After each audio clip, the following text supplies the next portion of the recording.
All right, good day, everybody. Wherever you are, I'm so happy and I'm so excited to be bringing this to you. It's a very, very big package from CMRC, Creative Mind Real Concept. And I'm most privileged to be the innovator, the initiator of this program. It is a very, very big success to bring this to you. Free Success Project 2025. And this year, I am so happy. We have amazing facilitators, persons who are selfless, who are passionate, who are explicit in every ramification of their discipline, and they will blow your mind. So I want you to keep your tabs and start watching these videos and get excellent results and come back to tell us, and we'll rejoice with you. God bless you.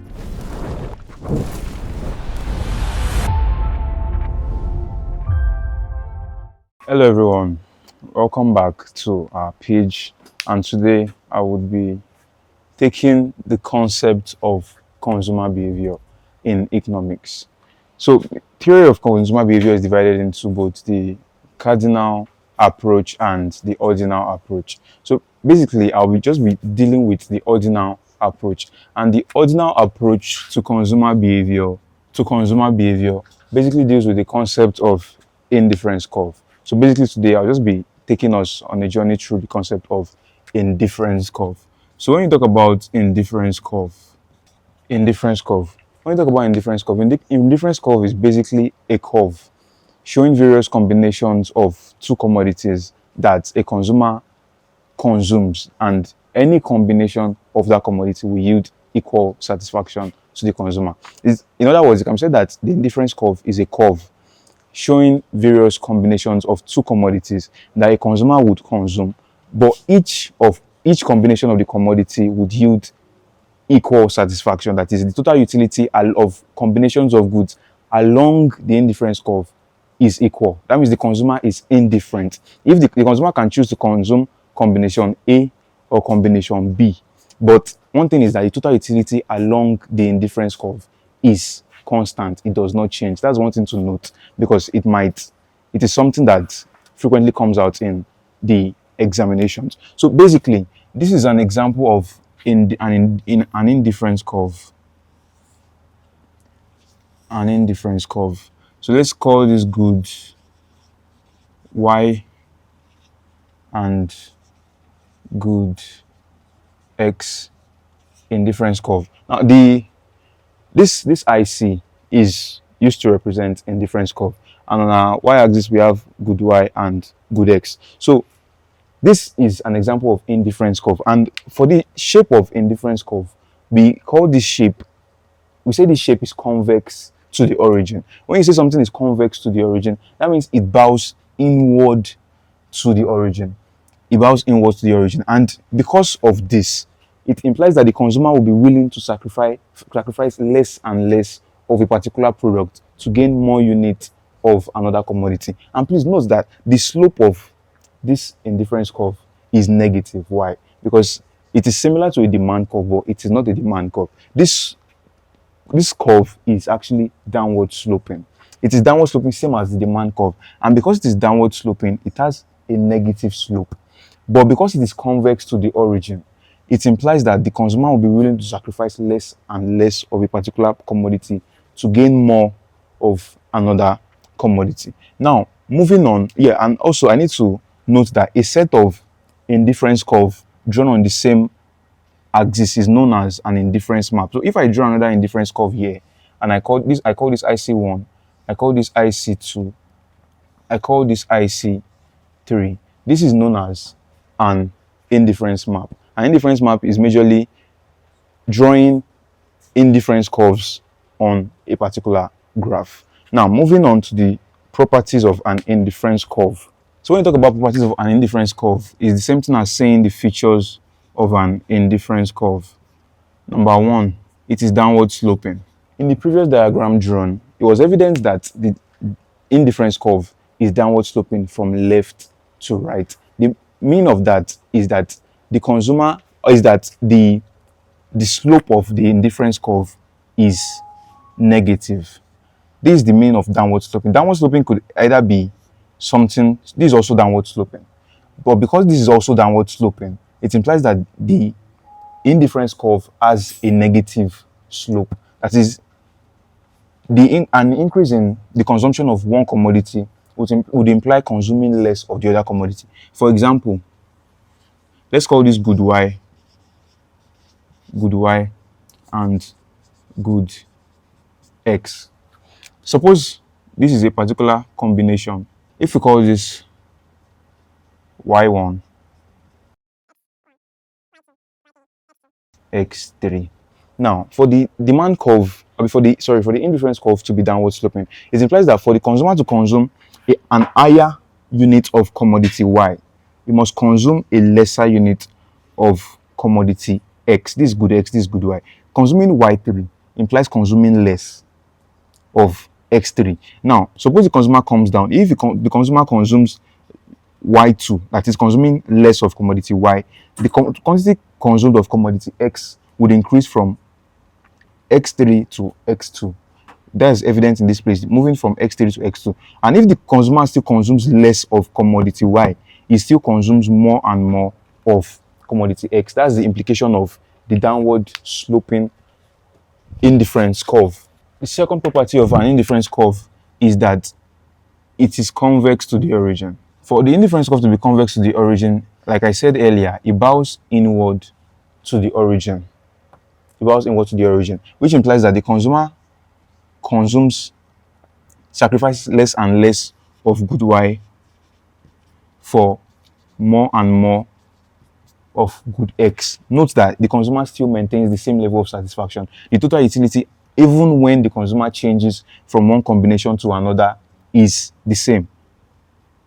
That means the slope of the indifference curve diminishes along the curve. That means, okay, for example, now the combination I've been talking about, this is it. This is A combination, B combination, C combination, A, B, and C.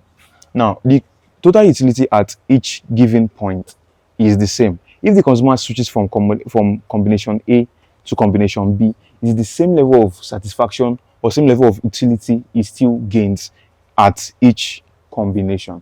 Now, for the convexity of the indifference curve, as the consumer moves from Y1 to Y2, he consumes more of good X, as I've established earlier, which implies that the change in good Y over change in good X is the slope of the indifference curve. The change in good Y over change in good X is the slope of the indifference curve, and the slope of the indifference curve is also known as our marginal rate of substitution. A marginal rate of substitution is the rate of switching from one consumption bundle or consumption combination to another consumption combination. Now, in calculating your marginal rate of substitution, it is the good that falls that is usually the numerator. The good that increases is usually the denominator. That's in relation to convexity of the indifference curve. Now, let me just give an example in calculating our marginal rate of substitution. Suppose this bundle, let's say this is biscuits, and this is, let's call this Coca-Cola. Now, at consuming 30 units of biscuits and 2 bottles of Coca-Cola gives the same level of utility to the consumer. Now, suppose the consumer chooses to switch from bundle A to bundle B. That means he consumes less of biscuits. He sacrifices biscuit. That means he consumes less of biscuit for more units of Coke. Now, in calculating the marginal rate of substitution, so this is biscuits.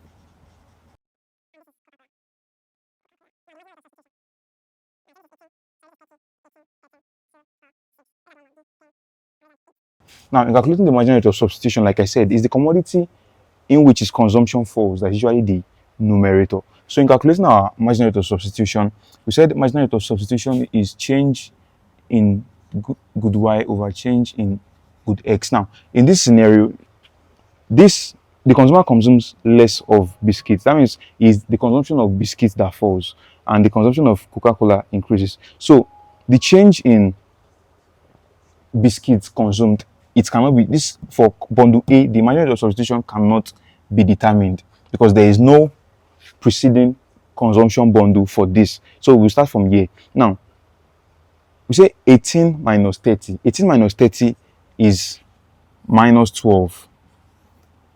Sorry. This is 18 minus 30 is minus 12 divided by 4 minus 2 is what? Is 2. So we have minus 6. 13 minus 18, we have minus 5. And 6 minus 4, we have 2. And in decimal, we have minus 2.5. 10 minus 13, we have minus 3 divided by 2, we have minus 1.5. So basically, this is the slope of the indifference curve on the illustration we gave earlier. So, and we should know that in interpreting the marginal rate of substitution, we ignore the negative sign.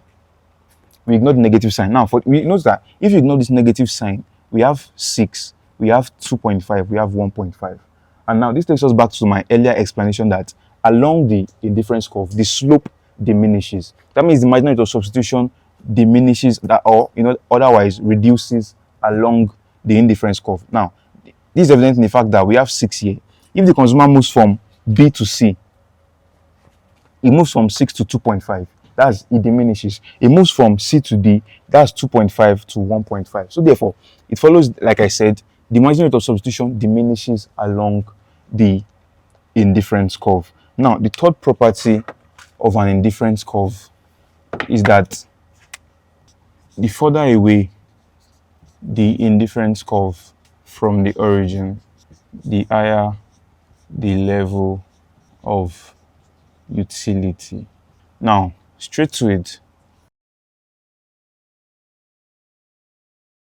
Let's see this, the first indifference curve, IC1, then the second IC2, and the third IC3. Now, for this, like note that this is an indifference map, like I noted earlier. Now, I said along this indifference curve, the total utility is constant. That means the utility the consumer derives from this consumption combination, from any of this consumption combination on IC1 is the same. That means the consumer is indifferent to any of the combinations on this on this particular indifference curve. If the consumer is on this bundle, is the same thing as if he's on this bundle or this bundle or this bundle. Now, if the consumer moves from this indifference curve from IC1 to IC2, that means the total utility on IC2 increases. The total utility derived from indifference curve 2 is higher than the total utility derived from indifference curve 1. Please note that this is the further away the indifference curve from the origin, the higher the level of utility. That means IC2 is greater than IC1 and IC3 is greater than IC2 because the utility on this level is higher than utility on either this one or this one. And this follows that IC3 is greater than IC2 is greater than IC1. So this is the third property of an indifference curve. And now the last property of the indifference curve, the last but not the least, is that indifference curve do not intersect for utility to be consistent.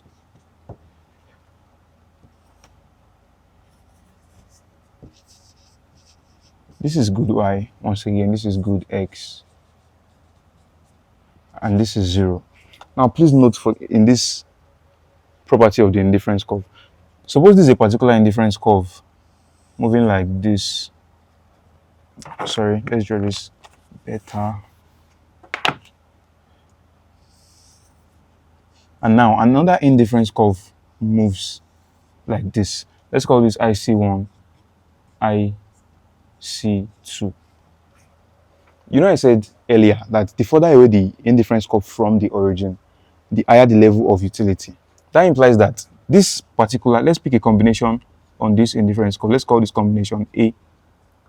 Let's call this combination on this place combination B. Let's call this point of intersection combination C. Let's call this E, and let's call this D. Now, based on the explanation I gave earlier, we should know that combination A is greater than combination B. That is, A is greater than B. Because I said the further away the indifference curve from the origin, the higher the level of utility. This is a particular indifference curve, this IC1, this is another IC2. Now, A is greater than B, right? But both of them intersect at point C. At point C. They both intersect at point C. Now, if they both intersect at point C, it means that, now, if you take a close look at this, this is an indifference curve. It's the same as this. That means A is total utility for combination A is the same total utility for combination C. That means we're saying A equals to C.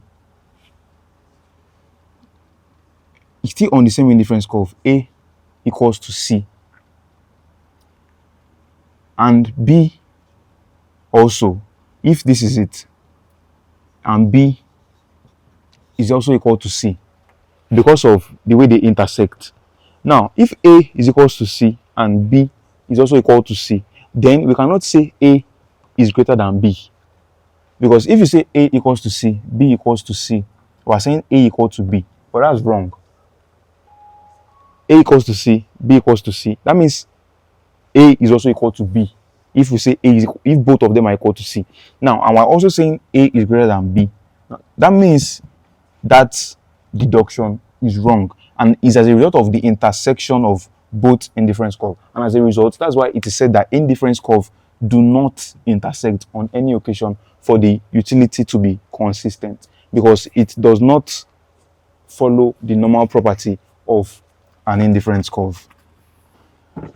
So basically, we've been talking about the concept of indifference curve, the meaning of indifference curve, properties of indifference curve, the slope of an indifference curve.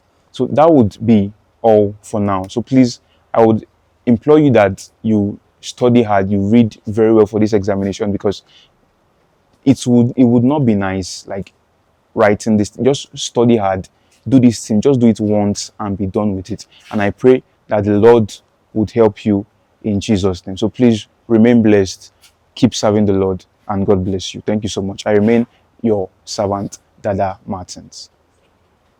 Be sure to link up with us, message us, seek out our email, send us messages for further questions and mentorship after you have seen these videos. I'm very happy to say this again, that it's a time for you to move on and succeed. It's a free success project 2025. Bless you everywhere that you are. Again, my name is Emmanuel Aderoju Adeyemo from Creative Minds Concept.